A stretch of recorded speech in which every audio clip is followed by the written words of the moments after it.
Quanto tempo falta para a meia-noite no relógio do Apocalipse? Graça e paz. Eu sou o escatologista Jaime Dias da Silva, de Curitiba, Paraná. Vamos dar continuidade ao nosso vídeo aula, falando agora a segunda parte do tema: quanto tempo falta para a meia-noite no relógio do Apocalipse. Conforme vimos, os 21 anos da grande tribulação estão subdivididos em 4 períodos tribulacionais, dos quais já comentamos sobre o primeiro período, que é o princípio de dores, a terceira maior guerra mundial. Agora vamos falar sobre o segundo e o terceiro período tribulacional, sendo que o segundo período inicia com 7 anos da última semana de Daniel, conhecida por todos. Está lá Daniel 9:27, que representa os 42 meses do domínio mundial da primeira besta. Apocalipse 13:5. E o terceiro período perfaz os 1290 dias do anticristo, que são 3 anos e 7 meses. Além desses 3 anos e 7 meses, ainda temos um acréscimo de 45 dias que Daniel escreveu, num total de 1335 dias. Daniel 12, 11 e 12. Ainda antes da vinda de Jesus Cristo. Estamos tratando aqui agora apenas da cronologia da sequência do relógio do Apocalipse. Lá na última videoaula, quando nós tratarmos dos 4 cavaleiros do Apocalipse, vamos falar mais a miúde o que vai acontecer dentro de cada período. Portanto, somado os tempos apenas do princípio de dores até a vinda de Jesus, o Apocalipse nos revela um total tribulacional de 14 anos e 45 dias. Eu fico me perguntando, como que essas teologias não enxergaram essas coisas ainda? Como que essas teologias estão preparando o povo de Deus que vão enfrentar esses dias de trevas?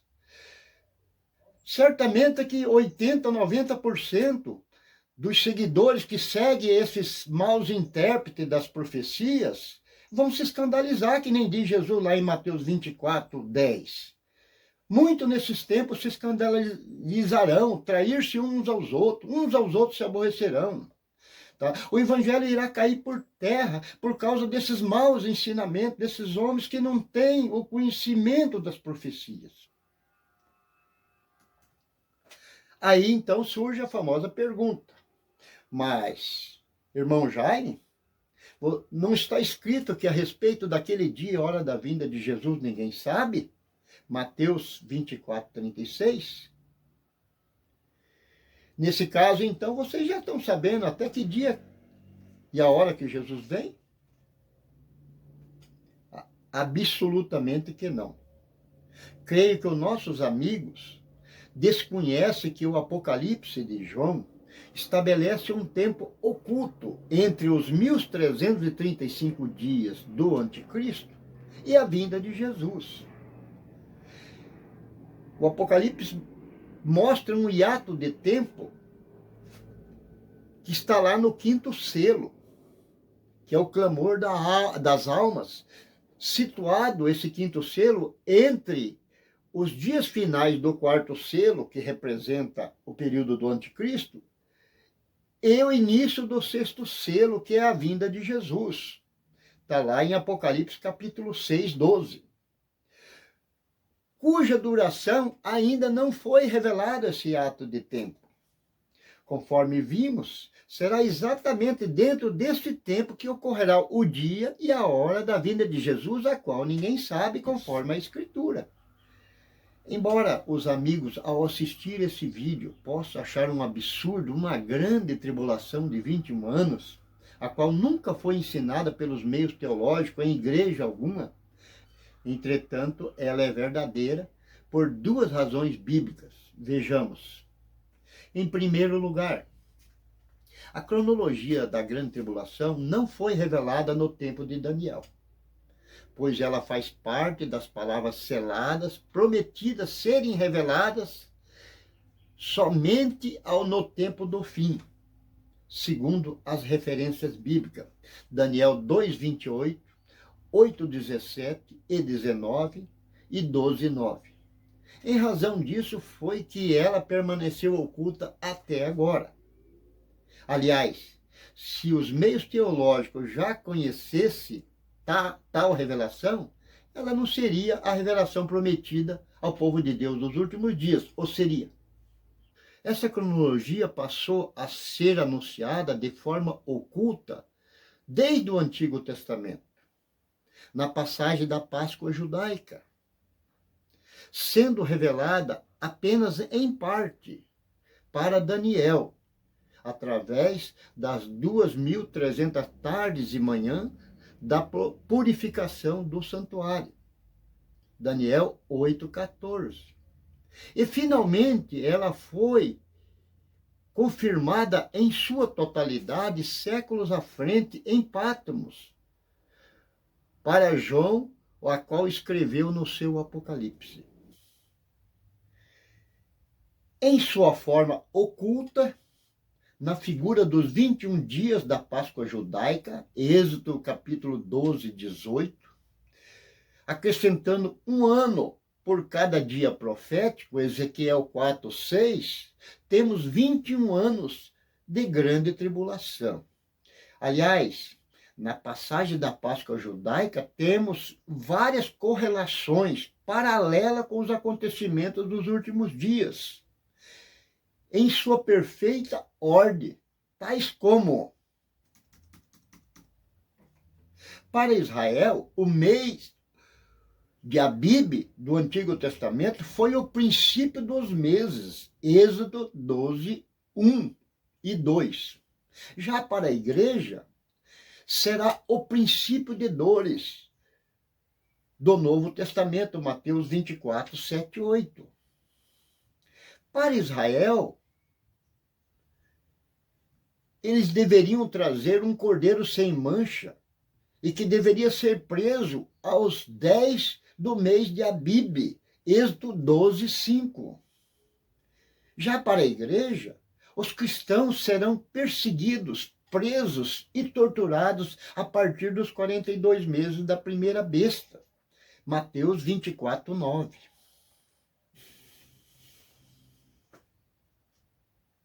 Para Israel, o sangue do cordeiro nas vergas das portas seria para servir de sinal para que o anjo da morte não os matasse. Mais o fechamento das suas portas, antes da meia-noite. Êxodo 12, 13. Já para a igreja, o sangue do Cordeiro de Deus é o sinal na vida do cristão. E o fechamento da porta da graça para as nações exatamente à meia-noite. Lucas 13, 25 a 28. Para Israel, a passagem do anjo destruidor seria à meia-noite. Êxodo 12, 29. Para a igreja, a manifestação do assolador ocorrerá exatamente à meia-noite profética. Daniel 9, 27, parte B. Para Israel, foi mostrada a primeira vez seu livramento das 10 pragas do Egito, Êxodo 11, 7. Para a igreja, será mostrada outra vez, ou seja, segunda vez, o livramento de Deus dentro da ilha do Cordeiro, nas pragas das 7 trombetas dos anjos, Malaquias 3, 17 e 18 e 1 Tessalonicenses 1, 10. Para Israel, a Páscoa judaica, que significava passagem da escravidão para a libertação, aconteceu aos 14 dias do mês de Abib à tarde. Para a igreja, a Páscoa cristã, que significa a nossa passagem para a glória, se dará depois dos dias do anticristo, Ou seja, depois dos 14 anos e 45 dias de aflição daqueles dias, conforme Mateus 24, 29 e 2 Tessalonicenses 2, 1 a 3. Para Israel, depois dos 40 anos de peregrinação no deserto, seu destino foi a terra prometida. Deuteronômio 34. Para a igreja, depois da sua ressurreição e arrebatamento, seu destino será Jerusalém celestial, em Sião. Hebreus 12, 22.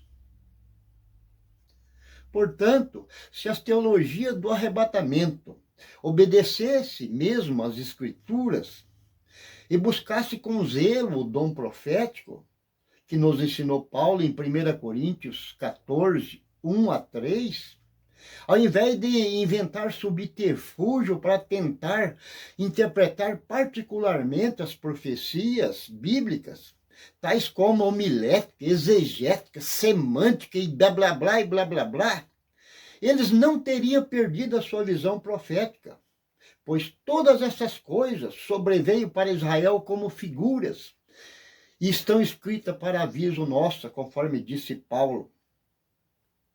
Ora, tudo isso lhes sobreveio como figuras e estão escritos para aviso nosso, que é a igreja, para quem já são chegados os fins dos séculos. 1 Coríntios 10, 11. C. E finalmente ela foi confirmada no Apocalipse de João, com datas idênticas dentro dos últimos 7 anos tribulacionais, que compreende da vinda de Jesus à batalha do Armagedon. Isso só nos vem a mostrar que as teologias que hoje pregam a grande tribulação de 7 anos ou de 3 anos e meio apenas perpetuaram os erros escatológicos dos seus mestres de 500 anos atrás. Pois um mistério que foi prometido por Deus ser revelado somente nos fins dos dias, poderia ser revelado há 500 anos atrás? Claro que não. Portanto, é evidente que aqueles que fizeram doutrina deste assunto, antes dos fins dos dias, os quais nós estamos vivendo, falaram por particular interpretação. O resultado está aí. Uma verdadeira Babel na área escatológica. É vinda de Jesus em 2 fases. Uma primeira fase secreta, antes da grande tribulação, para arrebatar a igreja e levar ela lá para o céu. A outra fase, 7 anos depois da grande tribulação, para prender Satanás, a besta e o anticristo, e reinar com a igreja 1000 anos sobre a terra, conforme a previsão pré-tribulacionista. É uma grande tribulação de 3 anos e meio, conforme a previsão mesmo, contrariando todas as escrituras. É a milenista ensinando que não haverá nenhum reino milenar literal sobre a terra. É a adventista dizendo que o reino milenar de Jesus será no céu. Sem dúvida alguma, estamos vivendo em nossos dias uma verdadeira Babel escatológica. Muito bem, para sabermos quanto tempo falta para meia-noite no relógio do Apocalipse, primeiro temos que conhecer qual o significado profético da noite na Bíblia. Ora, em profecia, a noite representa tribulação. Está lá no Salmo 30, verso 5, a sua parte B, que diz assim: o choro pode durar uma noite, mas a alegria vem ao amanhecer.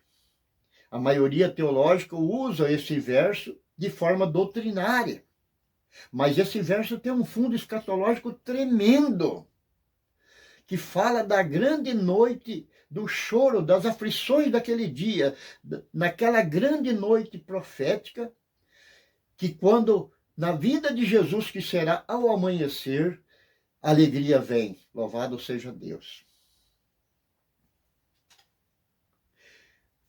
Desde o princípio do mundo, Deus criou a noite para servir de figuras da grande noite tribulacional dos últimos dias. Falando para a igreja da última geração, Jesus disse: convém que eu faça as obras daquele que me enviou, enquanto é dia. A noite vem quando ninguém pode trabalhar. João 9:4. Esse ninguém pode trabalhar, Jesus estava se referindo diretamente aos dias do anticristo, onde as igrejas serão queimadas, as Bíblias proibidas, onde serão mudados os tempos e a lei, conforme está lá em Daniel capítulo 7, e ninguém mais poderá pregar o evangelho.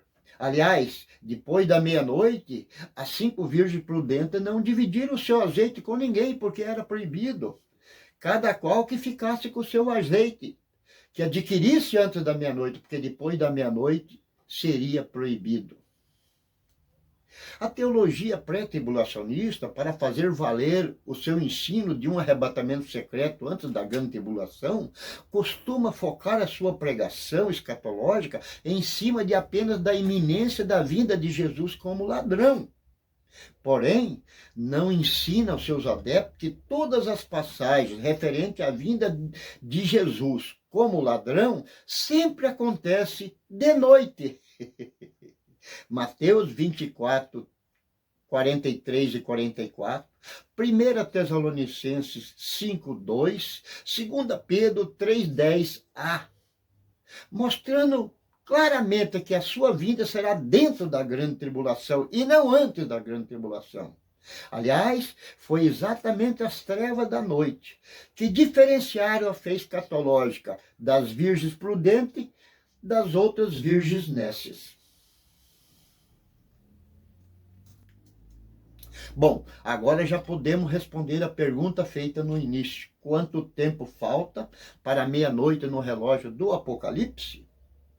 Considerando que a grande tribulação será um tempo de 21 anos e que o ponteiro da hora ainda está parado nas 18 horas, que é o princípio de dores, que ainda não aconteceu, até as badaladas da meia-noite profeta falta um tempo tribulacional de 10 anos e meio, os quais são os 7 anos do princípio de dores, mais os 42 meses da primeira besta, restando ainda outro tempo igual, de mais 10 anos e meio, da meia-noite ao final da grande tribulação, que é a batalha do Armagedon.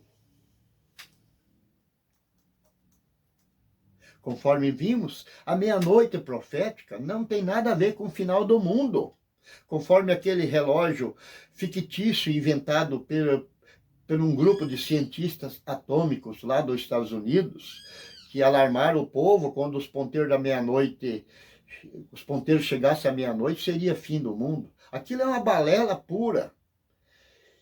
E a meia-noite também não tem nada a ver também com a vida de Jesus, pois o clamor que ocorre na passagem de Mateus 5, 25, 6, 5 e 6, será apenas o anúncio da vinda do Senhor e não propriamente a vinda. Pois se ela ocorresse exatamente à meia-noite, então nós teríamos uma grande contradição nas Escrituras, porque a mesma Escritura diz que ninguém sabe o dia e nem a hora. Então, nesse caso, nós já saberíamos a hora da vinda do Senhor, que se daria à meia-noite. Outra coisa, se a vinda do esposo ocorresse à meia-noite, que necessidade haveria das 5 virgens loucas e correr buscar azeite? Pois aí havia ainda mais 2 vigílias para frente, sendo que as prudentes tinham reserva de azeite nas suas vasilhas para suportar mais as 2 vigílias da noite até chegar ao amanhecer. Muito bem, estamos finalizando essa segunda parte. Para conhecer o 4º período a seguir, que são os últimos 7 anos da grande tribulação, que corresponde da vinda de Jesus à batalha do Armagedon, sugiro que os amigos não percam a 3ª videoaula, onde iremos estudar o real significado das 2.300 tardes e manhãs da purificação do santuário, tempo este que tem sido ignorado pelas teologias evangélicas do arrebatamento. Que Deus te abençoe.